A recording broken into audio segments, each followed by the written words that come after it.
الحمد لله نحمده ونصلي ونسلم على رسوله الكريم وبعد. أعوذ بالله من الشيطان الرجيم. بسم الله الرحمن الرحيم. قال الله تعالى في القرآن المجيد: أعوذ بالله من الشيطان الرجيم. بسم الله الرحمن الرحيم. وجاءوا على قميصه بدم كذب قال بل سولت لكم أنفسكم أمرا فصبر جميل والله المستعان على ما تصفون. وفي حديث النبي صلى الله عليه وسلم: كان النبي صلى الله عليه وسلم يصلي حتى ترم قدماه فيقال له فيقول أفلا أكون عبدا شكورا أو كما قال عليه الصلاة والسلام. Respected elders and brothers, we thank Allah subhanahu wa ta'ala for honoring us and blessing us with this greatest gift of Iman, and we thank Allah subhanahu wa ta'ala for including us among the ummatis of Muhammad sallallahu alayhi wa sallam. Part and parcel of the ingredient of Iman is for us to accept and understand and acknowledge the decree and the judgment and decisioning of Allah subhanahu wa ta'ala. Whatever Allah subhanahu wa ta'ala decrees and decides, we have no choice of question, and we have no choice of altering and amending and adjusting any of the decisions of Allah subhanahu wa ta'ala. For us to understand a little bit on this incident or in this aspect or this ingredient of our Iman, we'll just touch a little bit on this ayah of Surah Yusuf, when Allah subhanahu wa ta'ala in the Quran mentions in depth the entire story of Yusuf alayhi salatu wasalam, the different incidents as to what had transpired from his young age until the age in when he became known as the Amir of the people at that time, and he was looked up to and people respected and honored him, and until the time also when he recognized his brothers and his brothers failed to recognize him. The whole objective and maqsad for this was that Allah subhanahu wa ta'ala wants us to take ibrah and lessons from that. So amongst those lessons is for us to understand this aspect of taqdeer, and for us to also adopt this quality of patience and sabr and be perseverance and be resolute in certain matters as to what it transpires, what does transpire in our lives. Allah subhanahu wa ta'ala says, when the brothers of Yusuf alayhi salam, they then returned to their father, and they brought that shirt which they assumed to be made such as it been, the t-shirt of Yusuf alayhi salatu wasalam, soiled in blood from an animal which they had slaughtered. So they said, that's our only choice, our only option, let's slaughter a sheep, and from there we'll just drench the t-shirt of Yusuf alayhi salam in that blood. We'll take that then to our father, and we'll present it to him in that sobbing tone, or in that way we are weeping before our father, that you know what, we are so remorseful as to what had transpired. We had just left Yusuf alayhi salam to take care of our belongings. We weren't participating or engaging with each other in a competition or a race or doing some other activities. And it so happened that a wolf came by and devoured Yusuf alayhi salatu wasalam. Obviously, a person when he sees something which he is told of, and now he's going to listen to the message which is relayed to him, and he's going to try and match it as to what he has in front of him. So Yaqub alayhi salam in that moment, he sees, okay, this is a t-shirt, soiled in blood, but this must have been a masterful skill from this wolf. You have devoured Yusuf alayhi salam, but you don't see any sign of any anything torn or any damage to the t-shirt of Yusuf alayhi salam. So how was it such that this was the t-shirt that Yusuf alayhi salam was wearing? So the Mufassirun mentioned that this was the time when Yaqub alayhi salam said, قَالَ بَلْ سَوَّلَتْ لَكُمْ أَنفُسُكُمْ أَمْرًا, that your own inner souls, your own inner selves had seduced you to doing something of creating or initiating this kind of a matter. He tried to get them to understand, you know what, I'm not the fool, I know what you guys were up to, it was something that you had done, but to be on the better side, I accepted that Allah subhanahu wa ta'ala had decreed this way. فَصَبْرٌ جَمِيلٌ. He says, however, patience is excellent, patience is great. وَاللَّهُ الْمُسْتَعَانِ, and Allah subhanahu wa ta'ala is the one from whose help I am seeking. عَلَى مَا تَصِفُونَ, on that which you are now describing and relating it. So you are giving me some information, but the two and two does not match, because the t-shirt of Yusuf alayhi salam doesn't have any damage to it. So how is it such that you are saying that a wolf had devoured him? But Yaqub alayhi salam, a message or a lesson for us all to acknowledge, it was the decree of Allah subhanahu wa ta'ala that this would take place. This is how matters would unfold, and this is what Yaqub alayhi salam was to experience in his life, that his beloved and most dearest of his sons is now left him and is no longer in his presence.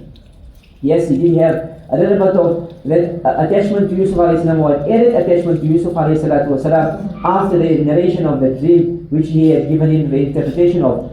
So Yaqub alayhi salam accepted this, that this was the decree of Allah subhanahu wa ta'ala. So the scholars mentioned that how this actually transpired was all the decree of Allah subhanahu wa ta'ala. Allah subhanahu wa ta'ala had already ordained such that this would take place. For us maybe to perhaps give it a thought in our mind, that a person might say to you that what would your feeling be? How would you respond the day when a close relative or your most beloved is to depart and leave this world?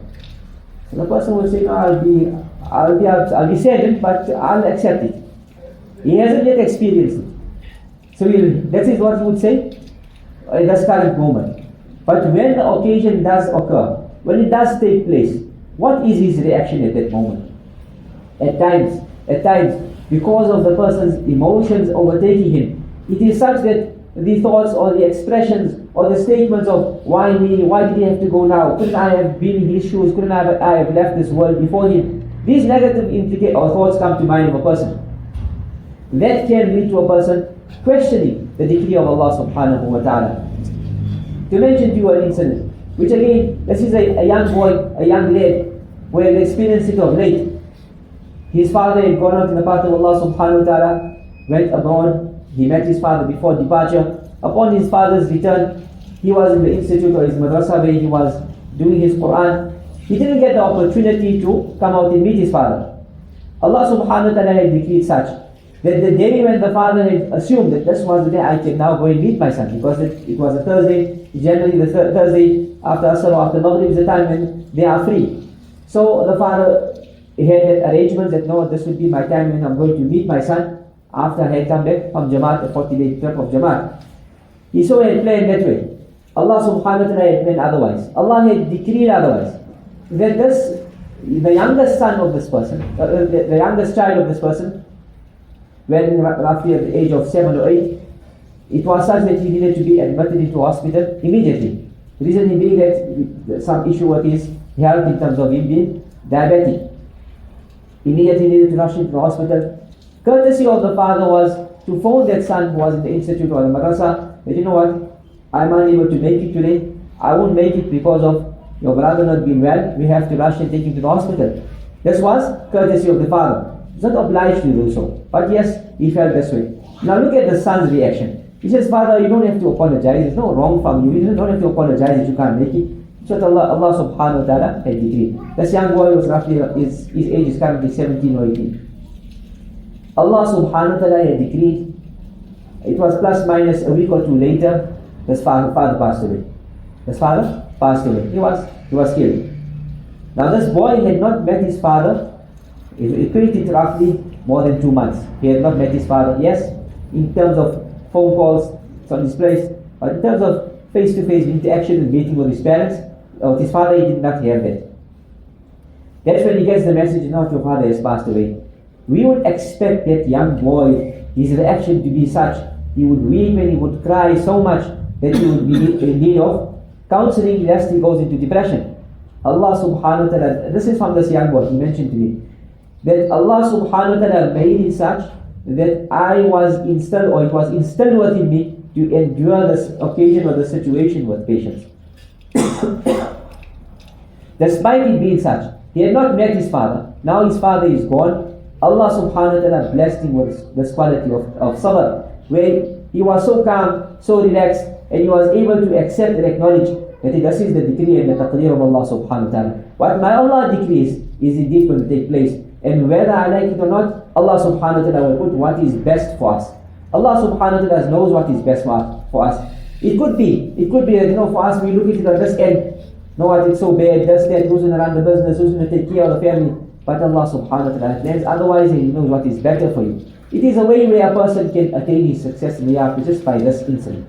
So this young lad, it was something that a young boy of 17 years of age, teaching us that this quality of sabr can be embedded within ourselves. If Allah subhanahu wa ta'ala wishes, if we make that dua, that Ya Allah, let it be such that we are able to adopt this quality of sabr or patience. It can be adopted in any person's life, be it such that it goes through a calamity, be it within his own personal life. where his connection with Allah subhanahu wa ta'ala is not interfered, in a sense that he does not disobey Allah subhanahu wa ta'ala, whereby he remains resolute on the obedience of Allah subhanahu wa ta'ala. That is sabr al-ma'asi, where he abstains, keeps himself away from all these avenues of haram and evil. Coming to this incident of Yusuf alayhi salam with regards to what it transpired thereafter, Allah subhanahu wa ta'ala mentions in the next verse that the wayfarers or the caravan came by, they happened to be there, needed some water, went to the well, they lowered the one who was the bringer or the drainer of the water, the one who was drawer of the water, he went forth with his bucket, lowered his bucket with the rope, and out came Yusuf alayhi salam. To his amazement, he seen, oh, this is a young boy, there's not water in here. What did he say? What was the next message? Allah says, وَأَسَرُّهُ بِضَاعَةً, that they then concealed it and hid it as a merchandise. وَاللَّهُ عَلِيمٌ بِمَا يَعْمَلُونَ. Allah subhanahu wa ta'ala is all aware, all knowing of what they were doing. Now the message from this year also, being the decree and the taqdeer of Allah subhanahu wa ta'ala, Mufassirun mentioned that this was not that these people just by chance they happened to be passing here, this caravan, they happened to be passing by, and it just so happened that their caravan ended up going close to that well where Yusuf alayhi salam was. It's not by chance. This is again for us to understand. It is the taqdeer of Allah subhanahu wa ta'ala. Allah subhanahu wa ta'ala had ordained that this caravan would lose its route. It was traveling from the area of Syria and going forth past that area where Yusuf alayhi salam was in the well. And now Allah subhanahu wa ta'ala had ordained that they would lose their route. They would end up in that place, such that now they would be now in need of water. They would go to that specific well. Allah had decreed that in that way, while Allah confirms in the Quran as well, فَعَالٌ لِمَا يُرِيدُ. Allah subhanahu wa ta'ala does whatsoever He so wishes. So Allah decreed that this caravan would stop there. This is how the outcome would be relayed, and people would understand, oh okay, some people might say that, you know what, just by chance it so happened that that's what had transpired that took place. Rather the Mufassirun also mentioned the entire incident as to what had transpired with Yusuf alayhi salam was definitely the taqdeer and the decree of Allah subhanahu wa ta'ala. When it so happened that they also then took Yusuf alayhi salam with them, and now they were going away, Allah subhanahu wa ta'ala had decreed it in this way as well, that it was the practice of the eldest brother who used to go every day just taking some food for Yusuf alayhi salam, lowering it down for him. Again, he was at fear of his own life. If he had to rescue Yusuf alayhi salam, they would have assassinated him, his other brothers. So he did this action, giving Yusuf alayhi salam that food. On the third day when he came by, he noticed that Yusuf alayhi salam was no longer. He informed his brothers. They went by to see, okay, let's go and inspect and see what is the situation here, what had transpired, where is Yusuf alayhi salam. They then apprehended and came close to this caravan and informed them that, you know what, you guys are stealing our merchandise. They referred to Yusuf alayhi salam as merchandise. Some of the Mufassirun mentioned it in this way, that they referred to Yusuf alayhi salam as being merchandise in the sense that he was our slave. So they informed him, they sort of made it like a deal where, okay, you're going to take Yusuf, then you're going to have to settle this with us in terms of some financial or monetary aspect. So they gave him a certain amount and they were allowed to then carry on. Obviously they had not succumbed to that. Then they were in fear, the caravan were in fear. Perhaps they would be considered as being thieves, having stolen Yusuf alayhi salatu wasalam. But again, Allah subhanahu wa ta'ala concludes that verse and says, وَاللَّهُ عَلِيمٌ بِمَا يَعْمَلُونَ, acknowledging or telling us, O insan, O creation, whatever they were doing, whatever they had done, whatever you insan living in this world now, whatever you will do, Allah subhanahu wa ta'ala is fully aware of what you are doing. Allah has a full knowledge. Allah has decreed what your actions will be. Allah subhanahu wa ta'ala has relayed everything. You know another incident with regards to the time of Nabi Sallallahu Alaihi Wasallam. Hadith is reported by Anas ibn Malik radiallahu ta'ala. He says that a utensil, a small utensil was brought before the Prophet Muhammad sallallahu alaihi wasallam, referred to as al-qadahu al-rahrahi. So that utensil, like similar to, like you would say, a bowl wherein maybe some of us use that small platter where we serve the kajur or the dates. So on that small utensil was some water. Sahaba radiallahu ta'ala anhum, it was a time for Asr Salah. Scholars mentioned, Asr, some mentioned it was one of the salawat which they were ready to perform. Some of the Sahaba who lived nearby, they went to their homes, prepared themselves, and they were going to come back for Salah. They were plus minus, some narrations have it as 70, some say 80, some say more than 80. One of the narrations also mentioned more than 300 as well. So these Sahaba were present in the Masjid Nabawi Sallallahu Alaihi Wasallam. Yes, there were some of them that needed to perform wudu. Yes, the Nabi Karim Sallallahu Alaihi Wasallam as well. So that bowl was brought for the Nabi Sallallahu Alaihi Wasallam to perform wudu. Some narrations also mentioned, so small was that utensil that the hand of the Nabi Karim Sallallahu Alaihi Wasallam or the palm of the Nabi Karim Sallallahu Alaihi Wasallam could not even fit in. So he's trying to say how small it was. The Nabi Sallallahu Alaihi Wasallam made wudu. Anas bin Malik radiallahu ta'ala mentions that I saw with my own eyes that of that utensil of water, the Nabi Sallallahu Alaihi Wasallam made wudu. The end result was such that he saw from the fingertips of the Nabi Karim Sallallahu Alaihi Wasallam water sprouting or gushing forth, such that everyone made a full wudu with that water. For us, we say, how is it logically possible? Our mind cannot comprehend. So if we think on that aspect of taqdeer, why is Allah subhanahu wa ta'ala made this decision? Why is Allah subhanahu wa ta'ala made situations in this way? It doesn't comprehend to our mindset. It doesn't make a logical sense. Why is it such that? Why is it this way? This is a perfect example that our minds are limited, are restricted. We cannot understand or comprehend everything. Our mind will tell us it's not possible. One way can water come out from some person's hands. This is a Nabi of Allah. This is a mu'jiza, a miracle of the Prophet sallallahu alaihi wasallam.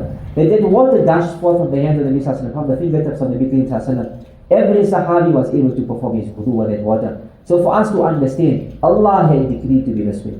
Allah had decreed this method to be this manner. That Sahaba will understand that, you know what, this is indeed the messenger of Allah. Others around will listen to this and understand that this was a divine miracle from Allah subhanahu wa ta'ala, of which no ordinary person can do. Only Allah subhanahu wa ta'ala can facilitate it and make it a reality in a person's life.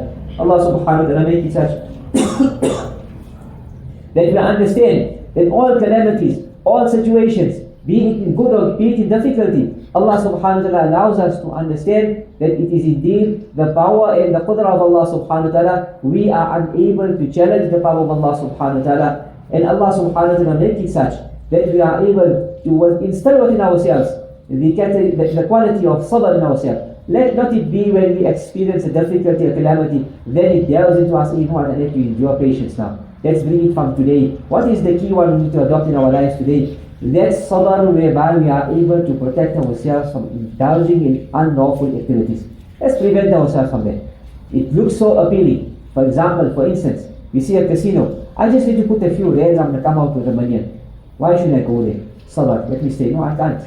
Allah doesn't allow me to go there. It's not lawful for me. It's going to be impure wealth. Where will I have any blessing in that wealth? Let me stay away. I'll make sabr on my own self, my own nafs, my own self, and I will not engage in it. Allah subhanahu wa ta'ala allow us to understand and allow us to accept the decree and judgment of Allah subhanahu wa ta'ala, which is also found in the dua of the Nabi Karim sallallahu alaihi wasallam, that part of the dua that we ask Allah for good health, for chastity, for excellent character, وَالرِّضَى بِالْقَدْرِ, and for contentment and be pleased with the decree of Allah. Whatever Allah decrees, we accept. Allah subhanahu wa ta'ala make it such that we adopt this quality in our lives, and Allah subhanahu wa ta'ala allow us to then be fortunate with the greatest abode, which is that in paradise, and bless us with the companionship of Muhammad sallallahu alaihi wasallam. وَمَا عَلَيْنَا إِلَّا الْبَلَاغُ.